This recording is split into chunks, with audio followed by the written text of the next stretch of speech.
Ready? Good evening. This is the City of Hannibal official council agenda. It's Tuesday, May the 16th, 2023. Council chambers at 7 p.m. Ask the clerk to call the roll. Councilmember Welch. Here. Councilmember Beach. Here. Councilmember McCoy. Here. Mayor Pro Tem Dobson. Here. Councilmember Franke. Present. Mayor Hark. Councilmember Phillips. Here. There being a quorum present, I call the meeting to order. I'll give the invocation. Heavenly Father, I thank you for having the privilege of serving Hannibal. I pray, Father, that as we discuss our agenda and craft policies for our city, we will always put the people's interest above our own. Remind us, Father, that we are in this position not to be served, but to serve the public, just as Christ, who is King, came to not be served, but to serve and ultimately die on the cross to save us. I also pray, Father, that we will uphold what is moral and rational. In Jesus' name I pray. Amen. Councilman Beach, would you let us pledge, please?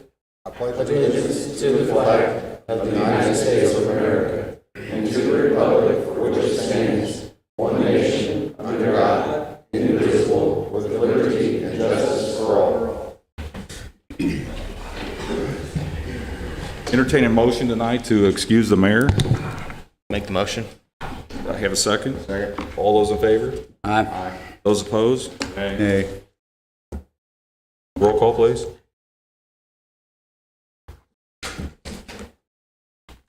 Councilmember Welch. Yes. Councilmember Beach. Yes. Councilmember McCoy. Yes. Mayor Pro Tem Dobson. Yes. Councilmember Franke. No. And Councilmember Phillips. No. Motion passed. Okay. Approval of the agenda. I'd like to add Steve Terry with Mark Twain Riverboat after Megan Rapp in order. I have a motion to approve the amended agenda. So moved. Second. All those in favor? Aye. Those opposed? Moving along, approval of the minutes before the regularly scheduled council meeting of April 18th, 2023. The regularly scheduled council meeting of May 2nd, 2023, the closed session minutes of November 1st, 2022, the closed session minutes of November 15th, 2022, closed session minutes of December the 6th, 2022, the closed session minutes from December 20th, 2022, closed session minutes from January 17th of 2023, the closed session minutes from February 21st of 2023, and the closed session minutes from March the 7th of 2023. I have a motion to approve. So moved. Second. Any discussion? All those in favor say aye. Aye. Those opposed? Motion carried. Got approval of payroll and claims for the first half of May. Need a motion to approve. So moved. Second. Any discussion over payroll and claims? All those in favor say aye. Aye. Those opposed? Motion carried. Melissa Cummins, Mark Twain Museum, request for street closures, music under the stars, and request to use Admiral Kuntz Armory in case of inclement weather. Looks like June the 1st through August the 31st from 5 p.m. to 10 p.m.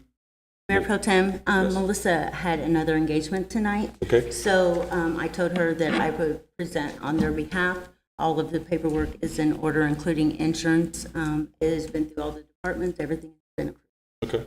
Is everybody, all council, familiar with Music Under the Stars? Yeah. I hear a motion to approve? Motion. Second.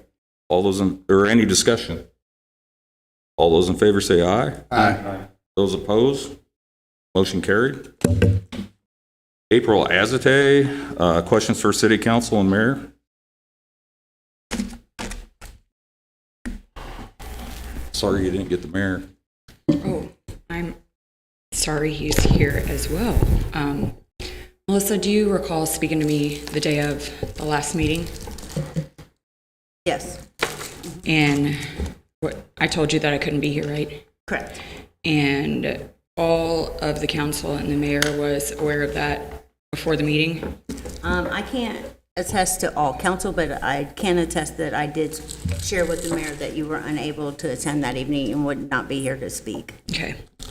Which is why I'm sorry he's not here, because I was going to ask him first thing why he called my name as if he didn't know that I was going to be here when he knew I wasn't going to be trying to make me look a certain way. And pretty sure in the last 6 months, he's now missed 4 or 5 meetings, and I've missed 1.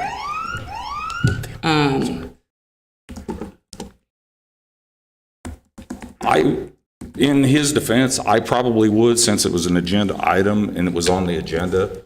Just I think the call more it the head of the professional thing would table. have been to say, we've been informed Miss Azate cannot be here tonight, instead of calling my name as if he had no clue.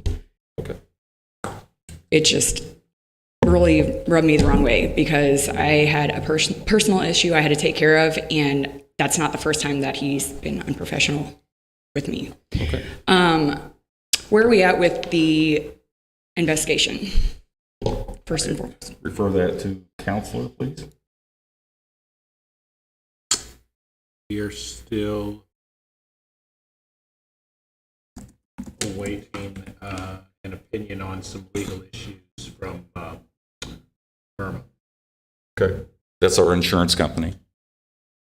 And have they said within X amount of time they'll be getting back to you? Because I knew somebody would probably be curious, I called them to say, what's up, what's the hold up? And they were going to try to get me something in writing today. I checked my email just before I came here, and I still didn't have anything. So we should definitely know something before next meeting then.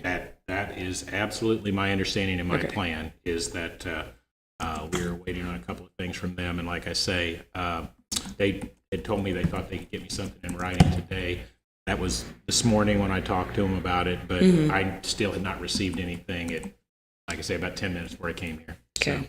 I'm just, every meeting, unfortunately, I'm going to ask that, because I think we're now pushing close to $40,000. It is a fair question to ask, and all I can tell you is what I know. I appreciate that. Lisa, where are we at on the complaint form? As far as I know, there is a complaint. Online? I don't know if it's online. I wouldn't be the one putting it online. A couple months ago, I thought, correct me if I'm wrong, but I thought that we passed for that to be put online, so there wouldn't be any issues like what we've been dealing with the current city clerk. It very well may have been passed. Sorry, I can't hear you. What? I said it very well may have been passed to be put online. So I don't know if anything. Melissa, do you know anything about it being online? No, I thought that it was approved for you to put one online. I don't post things online. There's other staff that does that. And I wouldn't have had the form. No, Anyway, no, I I thought there was going to be an online complaint form put online so that people could fill out this. It would come to you, so there wouldn't be any issues like there have been. I'll have to check on that. Correct me if I'm wrong, but do any of council remember this? I think it was like a couple months ago. Yeah, I think it was January, maybe. Okay. I think we started it in December, somewhere in January. I don't remember the exact verbiage, but I'm pretty sure the directive in the ordinance is, the ultimate responsibility is the city manager, even if she's not the one, directly posting it. Not necessarily for the record. Okay. Good thing we can look it up. Okay, so if there are any complaints from citizens or city staff, who would those go to then? I just assumed they would go to you based on the meeting from a couple months ago. I think they would go to me or Melissa. Neither one of us have received any. Well, I'm not sure if you were at this meeting or not, but James had advised me to fill out a complaint form, and then I had gone to the city clerk's office, and then I had found out the complaint form didn't exist. So then Melissa was kind enough to draft up a mock one real quick. So has a formal paper one been created or one online then? I don't know who I'm supposed to be asking at this I point. can tell you there's not one online. I know there's not one online because I've looked. And I am also going to be honest with you that I cannot remember there being a directive to put one online. because of all of the issues, pretty much any communication we had, with the exception of the building inspector's office on the website, has been discontinued. Our kickoff has already happened with the new website. I'm working on I know you're excited about that. development right now. And the website will be up and going, and we'll have plenty of space and a good opportunity to put those kind of things on. So For anybody watching or myself, if anybody were to have a complaint, they need to come into City I do have a Hall. complaint form in the clerk's office that I would give it to anybody, email to anybody, however you would like to get it. Okay. But I don't remember a directive of putting one online. It's been a couple months ago, But- but I thought that the council had asked Lisa to do that. I could be wrong again. I'll have to go back and watch the meeting 'cause But I can't tell you, like, any kind of communication through the website has been shut down, with the exception of the building inspector's office. Okay, and then- At this time. James, also a couple months ago, when a lot of bar and restaurant owners were here in regards to the liquor ordinance, has either anybody at the city or you checked into, it was discussed how St. Charles has no issue with this, and they're considered an entertainment city, so they're allowed to get away with it. Obviously, a lot of us have been in communication with the liquor inspector in the state. So I'm just kind of curious as to how all of our downtown festivals, these vendors, are able to do this, but we've all been advised to not allow and to try to stop people from leaving our businesses. Well, and without getting too far into the weeds, the issue is they control your license, and they can set such rules as they wish, and they can tell you things like, if you don't do this and so, we'll suspend your license, or we'll do some type of administrative fine, and they've got that ability. That doesn't mean that's the law. It doesn't mean that there's a statute that requires that, but it does mean that it would probably. The liquor inspector has told all of us, like, I know, and I disagree with him in regards to the law, and I think there's no question that there is. It's why I have advised every bar owner that asks me, if you have an issue with it, you need to retain your own counsel, because I can't represent you all against liquor control on behalf of the city. I can't. Let me finish though. But I don't agree with their interpretation of the law. I think that you've got some leeway there, but the issue is, from a practical standpoint, they hold your license, and fighting with someone that holds your license may not be the best choice. That's why I suggest seek independent counsel, talk to your attorney, and decide for yourselves what you want to do. Because just because something's not the law doesn't mean that the state or some other legal authority might not enforce it. so how are all these vendors allowed to have liquor up and down the street for all these festivals They're either and picnic or events? caterer's license. What the mayor said is accurate. They've applied for, there are multiple kinds of licenses. But I know for a fact you cannot get a liquor license just for a weekend. It is You cannot, but there are places, if you have there is a provision under the law that was passed about 8-10 years ago that says if you have a liquor license anywhere in the state, there's a new kind of caterer's license you can get that's got a certain number of events you can serve liquor at, and you can do it anywhere in the state so long as the city doesn't ban you from doing it. Because cities do have the ability to ban that. We do not. So some of those people have got that special caterer's license. Others, if it's a not-for-profit entity, what they can do is apply for what's called a picnic license. A picnic license is good for up to 7 days, any one event, and a not-for-profit can get a license that way. So some of those vendors are either not-for-profits or affiliated with a not-for-profit to get their licenses. and I'm familiar with a picnic license, but in regards to a caterer's license, that's not what the liquor inspector told me. He and I are going to have to agree to disagree, because I'm telling you, There is a newer type of caterer. There are two types of caterer's license. There is one that is specifically related to you have to have a business inside the city limits to do the catering. But there is a second one that allows you to have a caterer's license, and you can purchase up to a certain, Yeah, but that doesn't mean that people can come in my business and leave. Because when I spoke to him last week, I said, so if I get a caterer's license, people will be able to leave my establishment on festival weekends. And he said, no, I would have to get a caterer's license and set up a bar off of my property. And I'm like, but that's not what we're trying to do. We're trying to allow patrons to leave with it because they can walk up and down the street with it for festivals. Sure. So that also would mean that all of these vendors that are selling liquor or food, he said would individually have to have a city, county, and state license. Correct.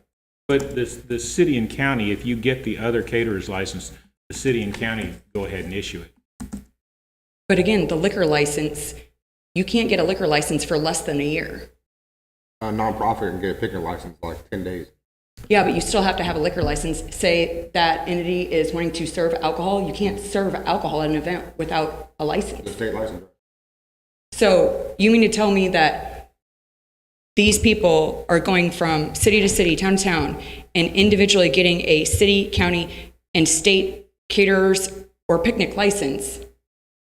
A nonprofit, they could be, yeah.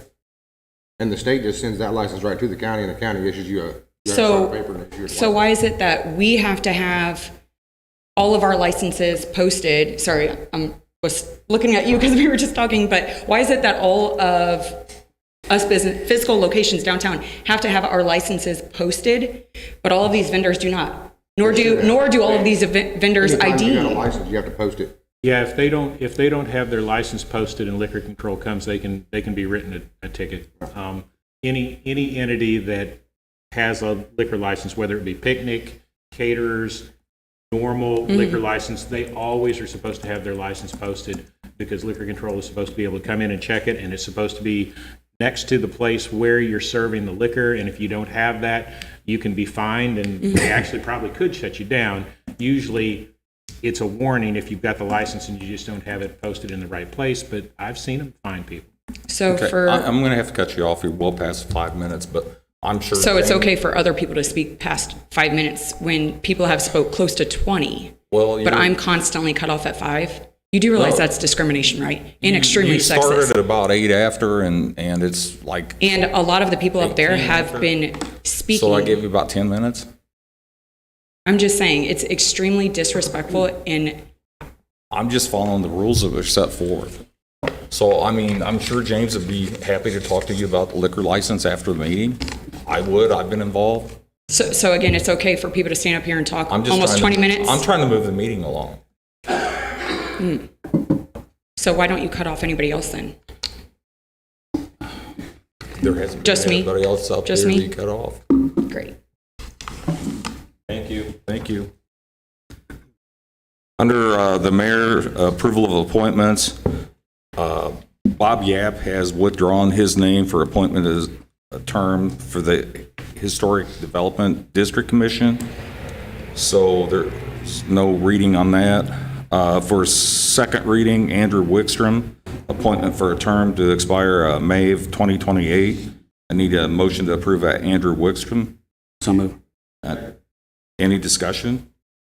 All those in favor say aye. Aye. Those opposed? Motion carries.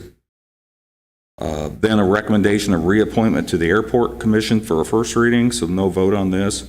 Dick Rupp for an appointment for a term to expire September of 2025. And for the Hannibal Employee Benefit Trust Board, Bianca Quinn. It's also first reading for appointment for a term to expire in May of 2026, so no roll call on that. Also for a first reading, Matt Lay for an appointment for the Employee Benefit Trust Board for a term to expire in May of 2026. And there's no roll call on that. It's a first reading. Lisa Peck, City Manager, approval of appointments. Good evening. So the first appointment I have before you, these are both second readings, would be for Planning and Zoning Commission, Andrew Wickstrom, for an appointment for a term to expire June of 2024. And Okay. Need a motion to approve Andrew Wickstrom for planning and zoning. Need a motion to approve? So moved. Second. Any discussion? All those in favor, say aye. Aye. Those opposed, motion carried. And then for recommendation of reappointment for Planning and Zoning Commission, also, that would be Barry Louderman, appointment for a term to expire June of 2027. Need a motion to approve Barry Louderman for planning and zoning. So moved. Any discussion? All those in favor say aye. Aye. Opposed? Motion carries. Okay, the next item I have on the agenda is the award of the contract to Two Rivers Recycling Services pursuant to the election where the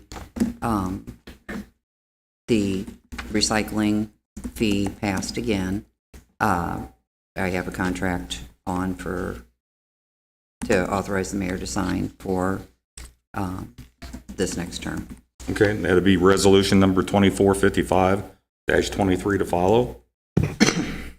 And then the last item I have tonight is a resolution of support for the NECAC and Three Diamond Development Project, which is the redevelopment of the hospital, the potential redevelopment of the former St. Elizabeth's Hospital into senior housing, and 6 infill construction units from NECAC in the Gordon Hope Settles area. That's resolution number 2458-23 to follow. I wanted to ask, it's support of a support letter for the project on behalf of the city. Did you wish to have council write separate letters? Yeah, that would be wonderful if they will. Yeah. Be happy yes. to. Okay. Andy Dorian, Director of Central Services, change order number 1, Airport Terminal Project.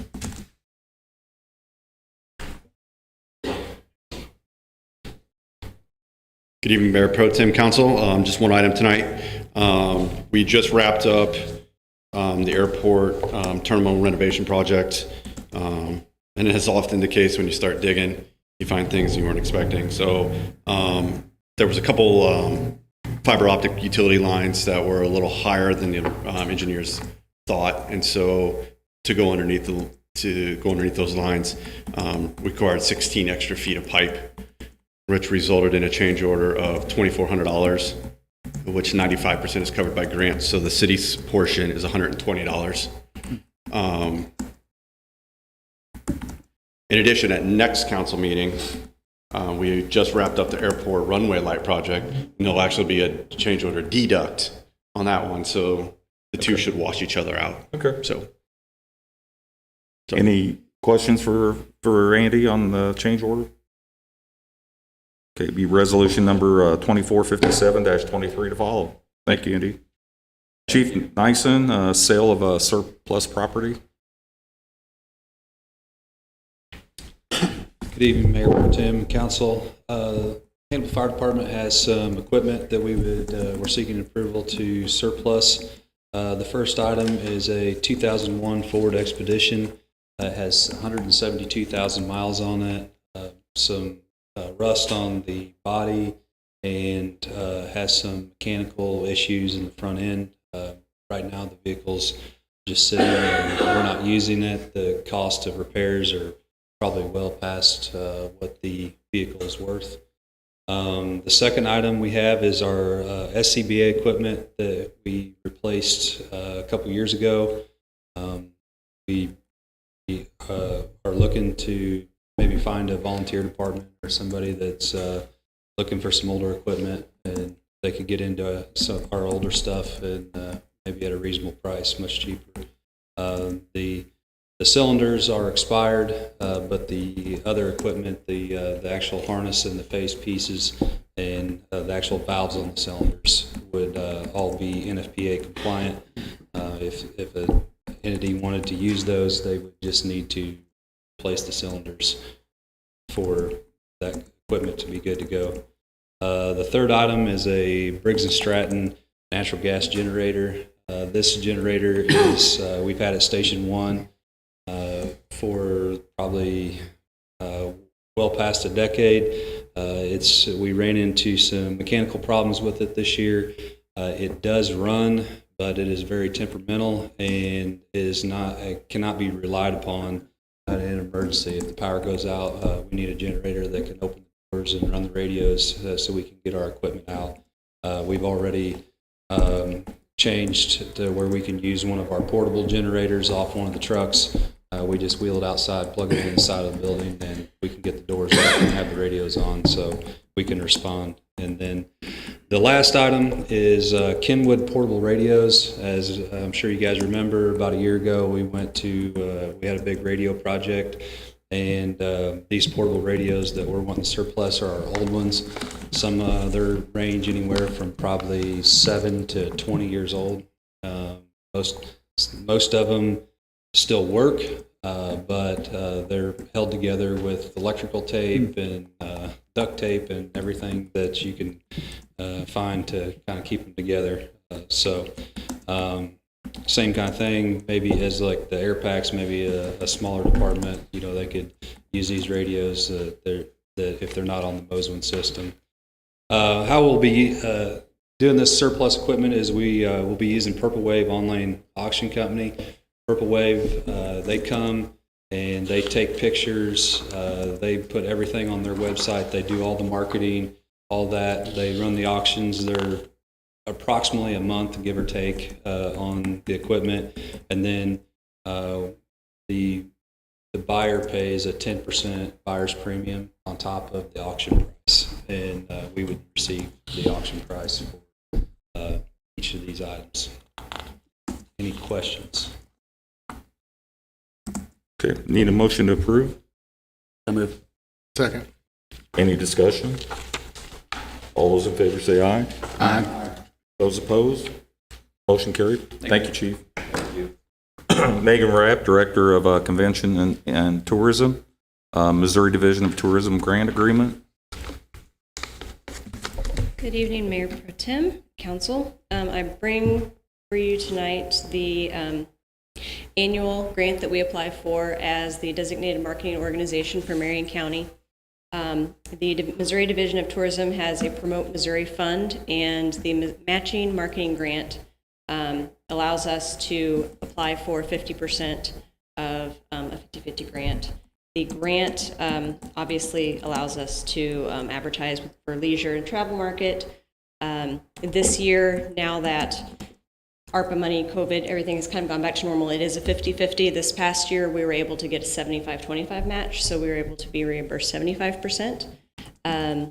The memo that I sent you had the request allowing up to $60,000 in matching money for a total of $120,000.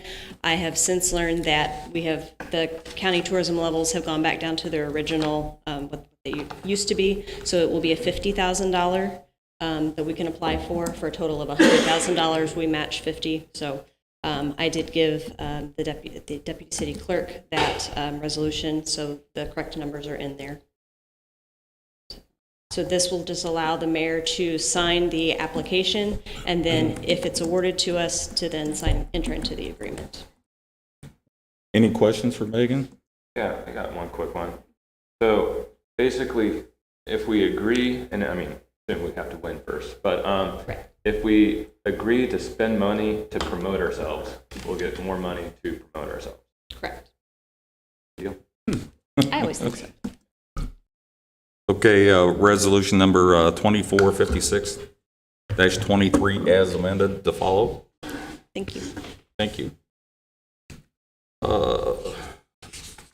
Next, as we amended the agenda, Steve Terry.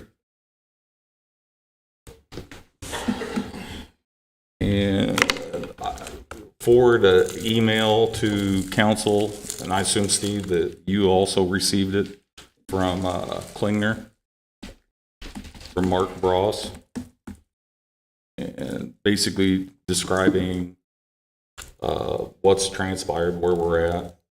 And we had originally given you a due date of March 31st, 2022. Then it was extended to August 31st of 2022. And now cleaners reviewed and submitted information, and basically,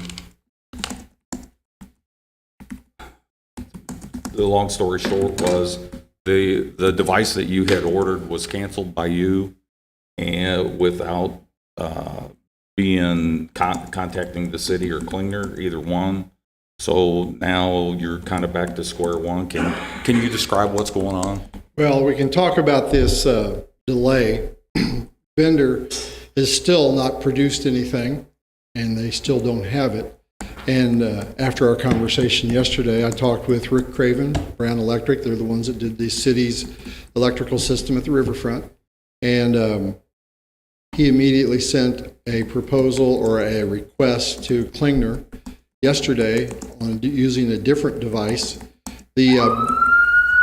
The Bender device will take 24 to 26 weeks is the lead time.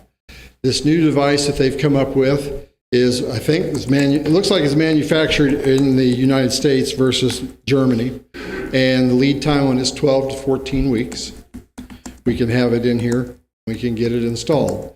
The problem that we've had down at the riverfront is, and many of you might be aware, you might not, but Canton Towing, who's our neighbor, has spent tens of thousands of dollars, and yet it hasn't been turned on.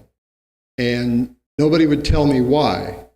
And so I finally found out, let's say 2 weeks ago, I don't know, everything's changed, but the reason they haven't been approved is what we're hearing now is because they haven't rewired their boats to accommodate the new shore power system. Okay, well, when we originally talked 1.5 million years ago, we talked about I was going to mirror what they did. They're a three-phase system, we're a single-phase system. So there's a big difference in the supply chain. And the supply chain has been a real big mess. I mean, Sandy still has gift shop items sitting on a ship somewhere in Long Beach because we haven't had them for 2 years. But we sent this to Klingner yesterday, and at 4:30 this afternoon, we received a reply, and the reply was he thinks this will work. So in talking with Rick, this would be by text message, email, and on the phone. Anyway, the bottom line is he's talking with his bosses, and by tomorrow we will have a item ordered, and we will be moving forward. We haven't put any of the piping or anything in yet. We can't do that till we get down there. My proposal was to do it all in one shot. Well, we're going to have to split it up. If we're allowed to go back and if we're allowed to do what we need to do, we will go ahead and get all the infrastructure put in place. And as soon as this switch shows up, we'll switch over to it. Bottom line is the riverboat needs to be at the riverfront. And I need electricity if I can be there. We've been down there for the riverboat. We've had a riverboat for 50 years down at the riverfront. I've been there for 46 of them. And yeah, I dropped the ball probably on this cancellation, but the frustration level of not being able to get it, and then if we did get it, will we be able to use it? It really, it was communication, and I'll take the blame for it because I'm not going to blame anybody else. It was communication, or lack thereof.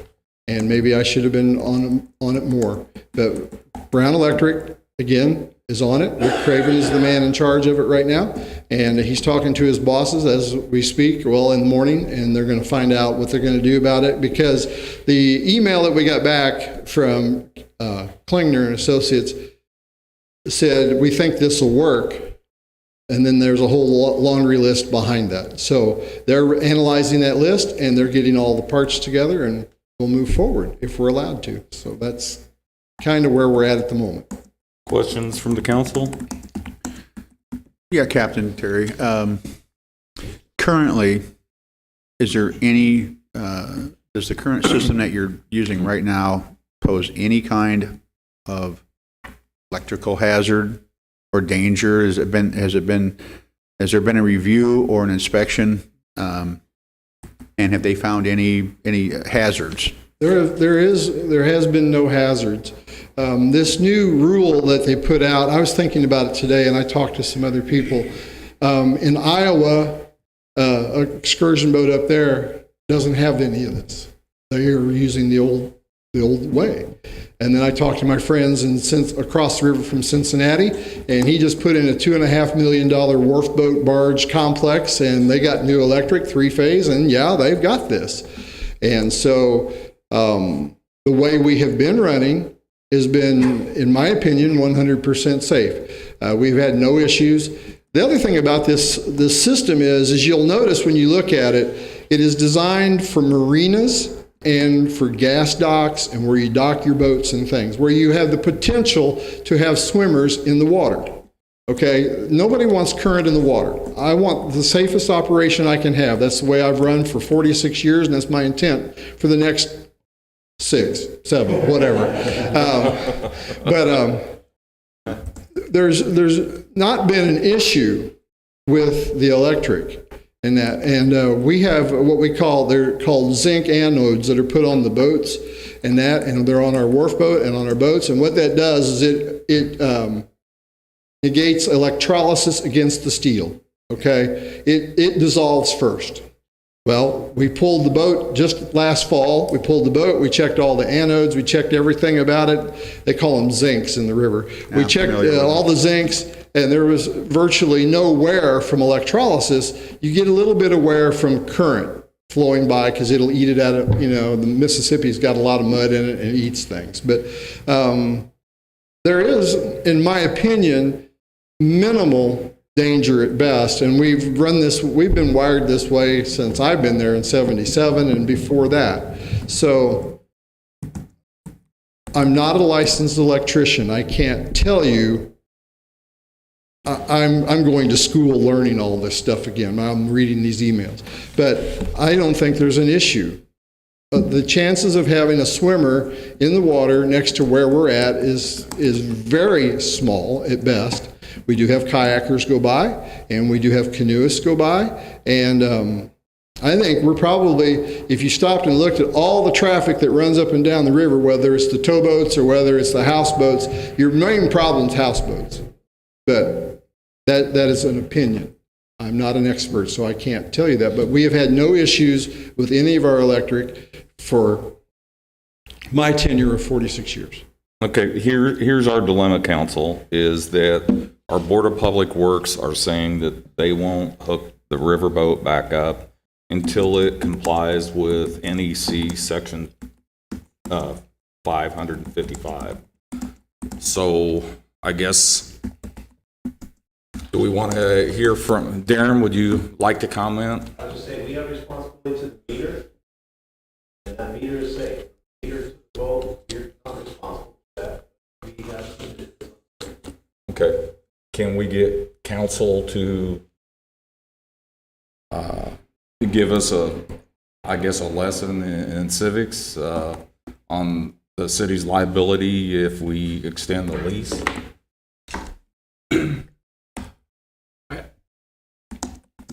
My concern is, and I'm not saying that Steve's wrong, but my concern is that by putting it on the agenda as basically an emergency thing, we don't have the city engineer here to talk. We don't have the engineer for the board here. I mean, those are the types of safe. I'd like to hear from them what the safety issues and what their safety concerns are. And as a general rule, if you've got a tenant, they're operating something which is dangerous, we probably have an obligation, and if it can affect the public at large, we would probably have an obligation to tell them they can't do that, and if they don't cease and desist, to evict. Okay. Now, but I'm not saying that's the case because I'm certainly not an electrician or an expert. So here's the dilemma. Captain Terry asked when the floodgates were going to be pulled because he wanted to move back. I checked with Andy Dorian, which is lining up the cranes for the removal of the floodgates, and he's saying a week from today. So Captain Terry would like to move his boat back, that Monday night.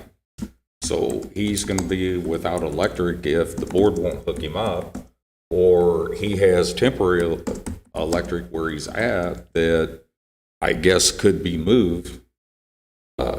Here's my concern. I don't feel comfortable telling you to be wise from a legal standpoint to overrule your board without hearing directly from the city engineer and also probably hearing from Matt. I think Matt would probably be the appropriate person unless Darren tells me I'm way off and it needs to be somebody else.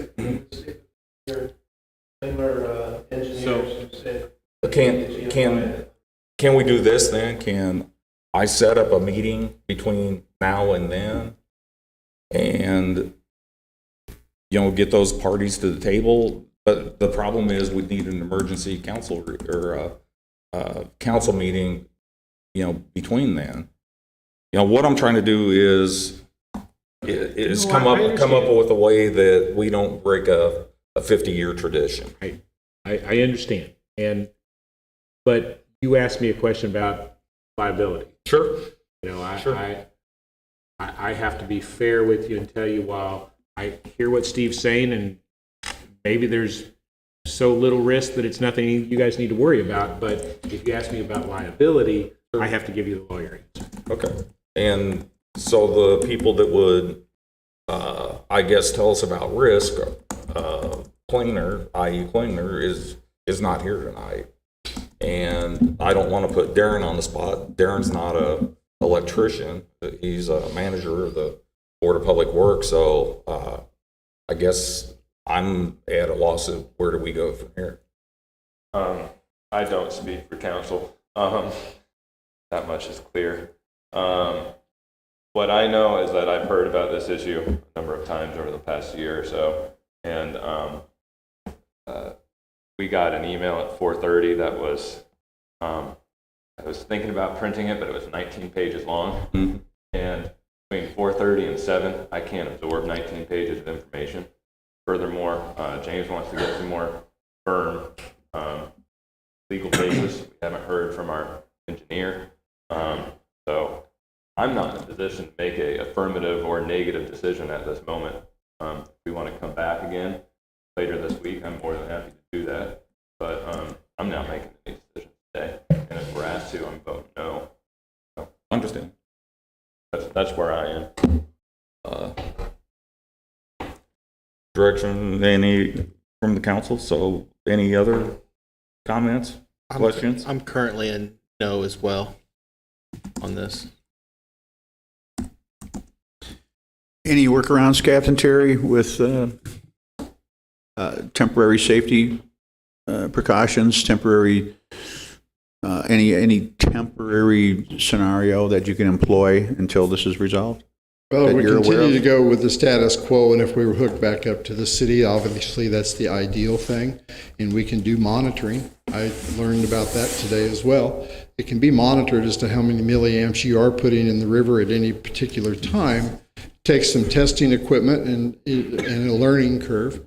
That's a possibility. Again, we have not seen any evidence of having any milliamp leakage into the river. However, that being said, the workarounds are I can bring in my own generator, but then you're running cables down ramps and you're doing the same thing as what we got now, except that the cables are going to go across the sidewalk. And I don't think that's right. I don't think we should be doing that. I think it needs to be, we need to keep the park in its, and the wharf boat that we have is not equipped with a generator at this particular time. Wished I'd have done it when I reskinned the boat 10 years ago, or 5 years ago, but I didn't. Question for you. Can you run your wharf boat, the lights, your cash register, off of the generator on the Mark Twain itself? Not when it's out. When the boat leaves, the generator goes with the boat, so then we have to disconnect. So then you have to have a generator on board the wharf boat itself. Is there a chance to rent a small generator so that you could do that in the meantime till we can get some direction, some meetings? Well, here's where we're at the moment as far as the river goes.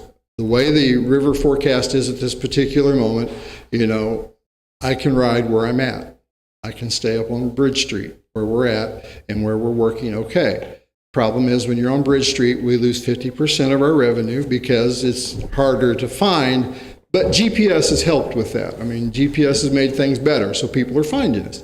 And, but once we get down below 18 feet, I can't get people on the boat. Well, I can get people on the boat, but what we're going to have is there's going to come a point in time where the wharf boat's going to be bumping ground up there, which is the reverse of what we're dealing with today. So, I mean, I can stay up there.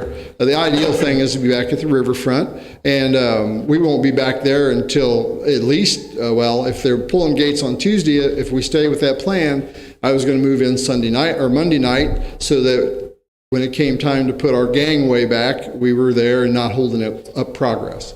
So we can make it do. We have a small gasoline powered generator that I can put in place, and that it's very noisy and it's very loud, and it'll run the lights, phones, computers that we need to have run on the wharf boat till we can get this resolved. Okay. So let me make some phone calls, put together a meeting, and if council's open to it, maybe a special council meeting to get this resolved. Wednesday, tomorrow, we have our budget workshop. Right. Thursday, we have the stormwater meeting, which I would personally like to attend, and I think Colin is kind of committed to it. But He is.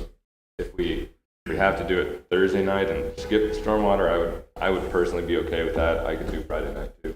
Okay. Or, we could potentially Monday next week.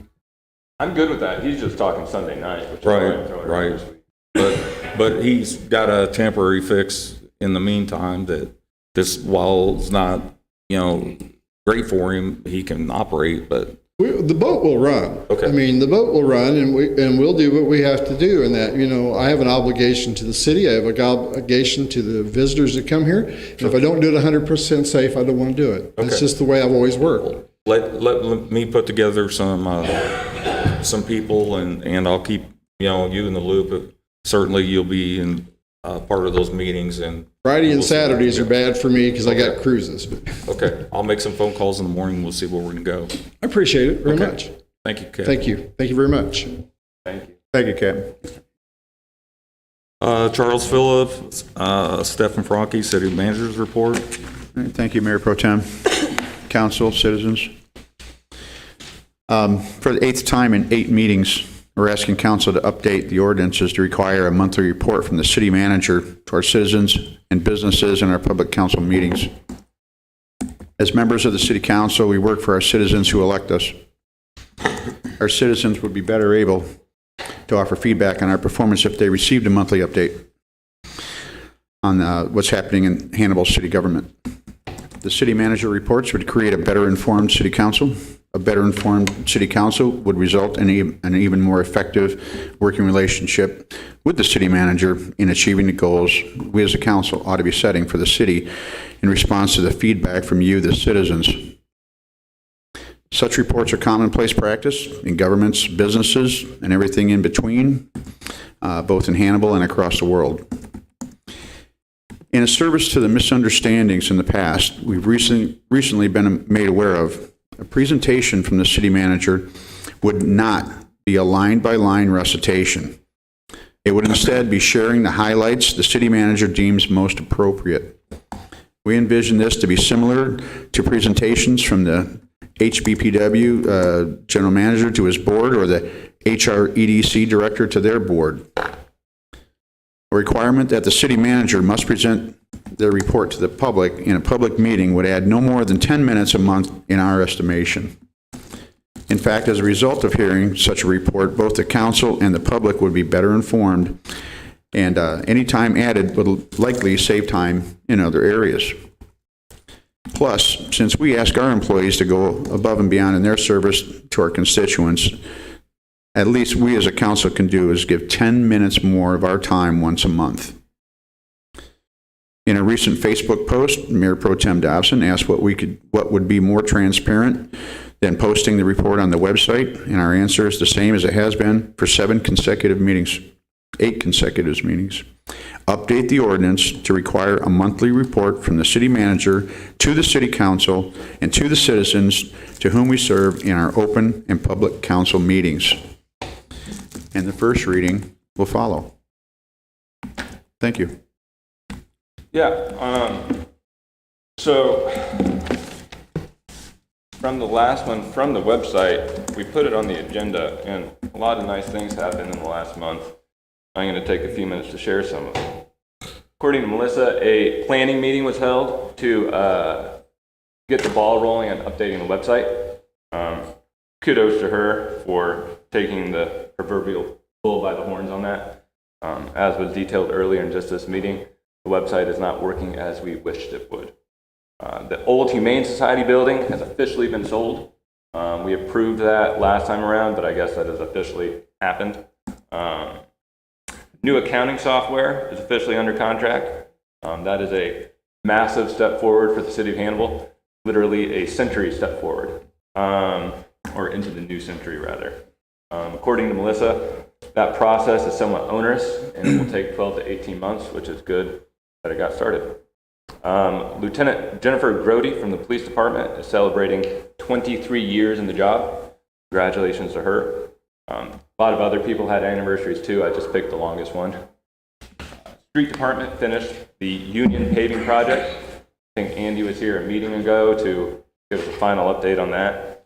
As everybody might remember, that started with the, losing the word, the washout, the hole, sinkhole. Started with the sinkhole probably 4 years ago now. It's good to have that behind us. Kudos to the city manager for finding money for that and for the HPPW for getting it done. From the fire department, excuse me if I get this name wrong, Captain Kurt Lesner retired after 20 years on the job. Congratulations to him. I hope he enjoys that pension. And there's new financial information that we not in the previous report, and that's nice to see. So thanks to all involved. Thank you, Charlie. That's all I got. Any other comments? Okay, move to bill number 23-011. I need a motion to have the clerk give this bill a first reading. So moved. Second. Discussion? All those in favor say aye. Aye. Aye. Those opposed? No. No. Roll call, please. Councilmember Welch? No. Councilmember Beach? No. Councilmember McCoy? Nope. Mayor Pro Tem Dobson? No. Councilmember Funky? Yes. And Councilmember Phillips? Yes.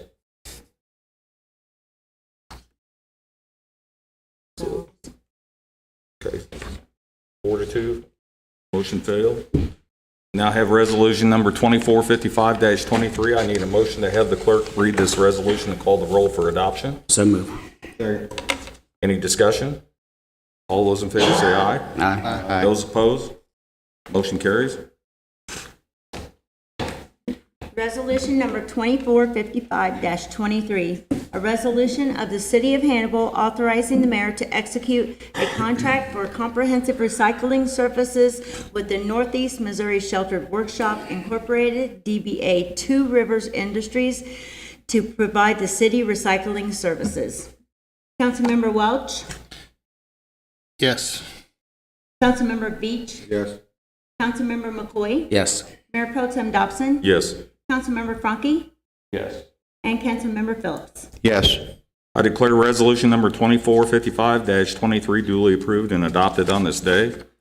Now have resolution number 2456-23 as amended. Need a motion to approve? Second. Any discussion? All those in favor say aye. Aye. Those opposed? Motion carries. Resolution number 2456-23, a resolution for the mayor of the City of Hannibal to accept Missouri Division of Tourism Grant Award. Councilmember Welch? Yes. Councilmember Beach? Yes. Councilmember McCoy? Yes. Mayor Pro Tem Dobson? Yes. Councilmember Franke? Yes. And Councilmember Phillips? Yes. Okay, I declare resolution number 2456-23 duly approved and adopted on this day as amended.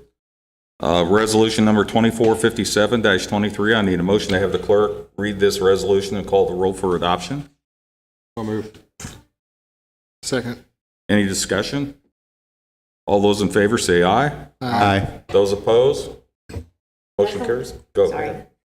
Resolution number 2457-23, a resolution authorizing the mayor to execute a $2,400 change order number 1 for the addition of 16 feet of reinforced concrete pipe as part of the airport terminal project. Councilmember Welch? Yes. Councilmember Beach? Yes. Councilmember McCoy? Yes. Mayor Pro Tem Dobson? Yes. Councilmember Funky? Yes. And Councilmember Phillips. Yes. I declare resolution number 2457-23 duly approved and adopted on this day. Now have resolution number 2458-23. I need a motion to have the clerk read this resolution and call the roll for adoption. So moved. Any discussion? All those in favor say aye. Aye. Those opposed? Motion carries. Resolution number 2458-23, a resolution of the City of Hannibal authorizing the mayor and the council to sign letters of support for the adaptive reuse of 109 Virginia Street and to donate the property to NECAC and 3 Diamond Development LLC. Councilmember Welch? Yes. Councilmember Beach? Yes. Councilmember McCoy? Yes. Mayor Pro Tem Dobson? Yes. Councilmember Funky? Yes. I declare resolution number... Sorry. I'm sorry. Councilmember Phillips? Sorry. Yes. I knew you were going to vote yes. So I declare resolution number 2458-23 duly approved and adopted on this day. Have closed session in accordance with RSMO 610.021, subsections 1, 3, and 13. I need a motion to go into closed session in accordance with those subparagraphs, admitting myself, council members, city manager, city attorney, city clerk, and anybody else? Andy Dorian. So moved. Second. Any discussion? All those in favor say aye. Aye. Those opposed? Councilmember Welch? Yes. Councilmember Beach? Yes. Councilmember McCoy? Yes. Mayor Pro Tem Dobson? Yes. Councilmember Frankie? Yes. And Councilmember Phillips? Yes. Be in closed session. Thank you.